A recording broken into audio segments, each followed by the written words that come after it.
Hi, I'm Colin. I'm 15 years old and I'm restoring a SAAB.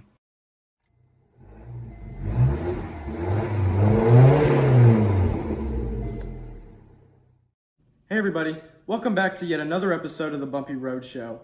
In last episode we covered the replacement of my upper and lower ball joints, but in this episode we're going to be covering the axle boot replacement, and we're going to show you exactly why and how we did that. And without further ado, let's get straight into it.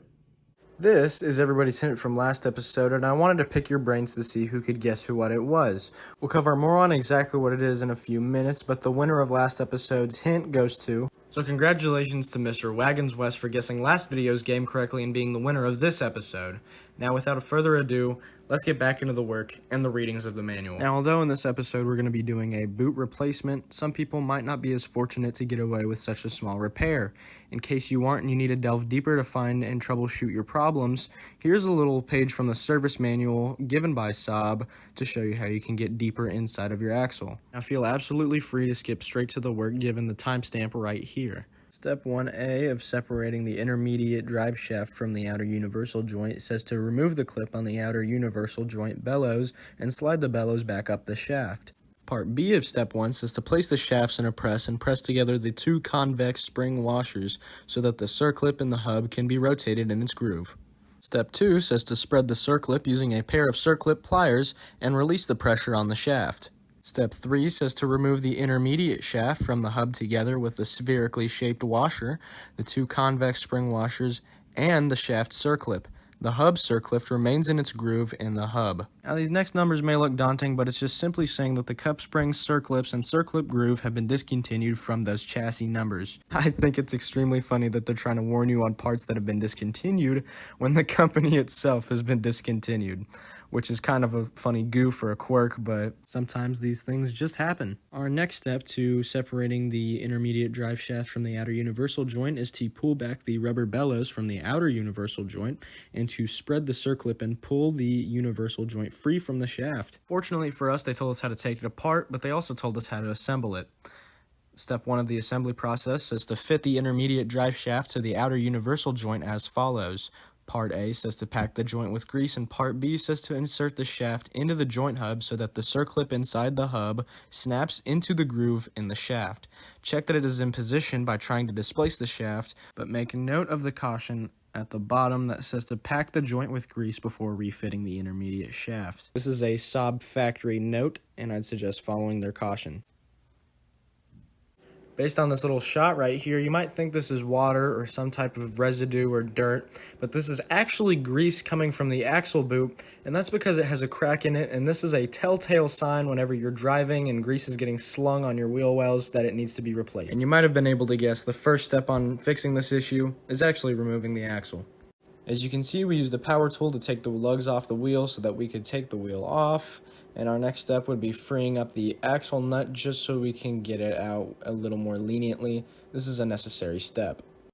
In this next shot, we used a 1¼ inch driver on the axle nut, and you want to be careful when you're using a power tool because too much torque in either direction can strip the grooves, and we really don't want to do that on something as vital as the axle nut. It took a few revs of the power tool, but we eventually got it loosened up and out.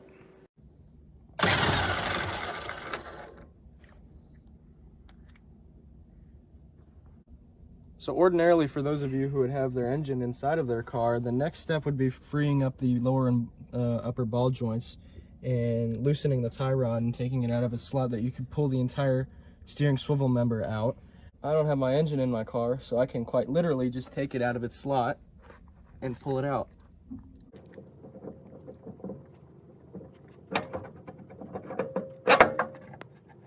After pulling the axle out, the next step is replacing the boot, and we're going to show you exactly how that's done with a few demonstrations.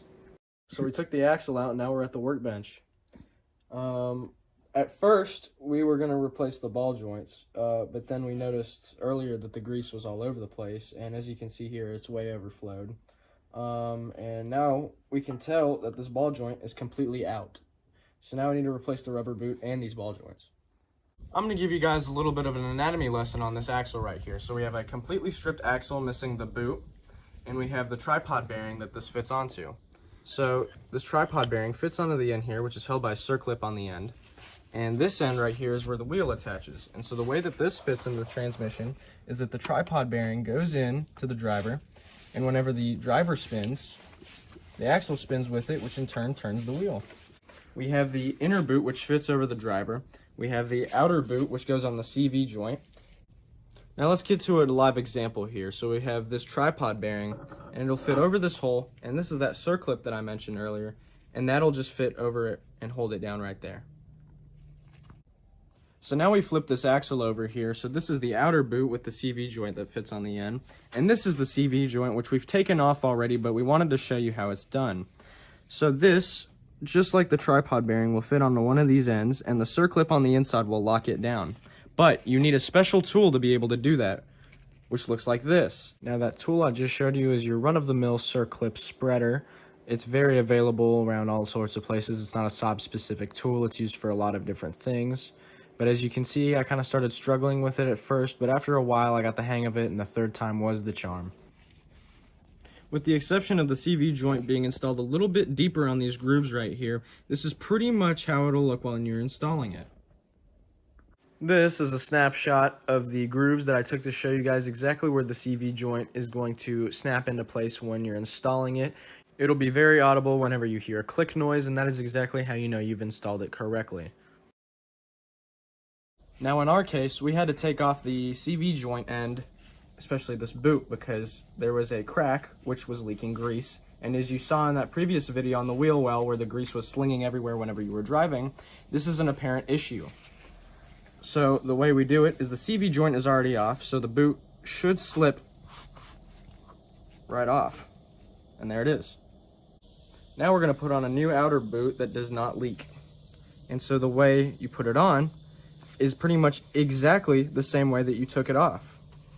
You just have to finagle it around these grooves.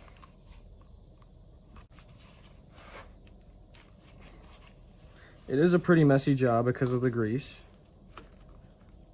but it only makes it easier to apply it, and there it is.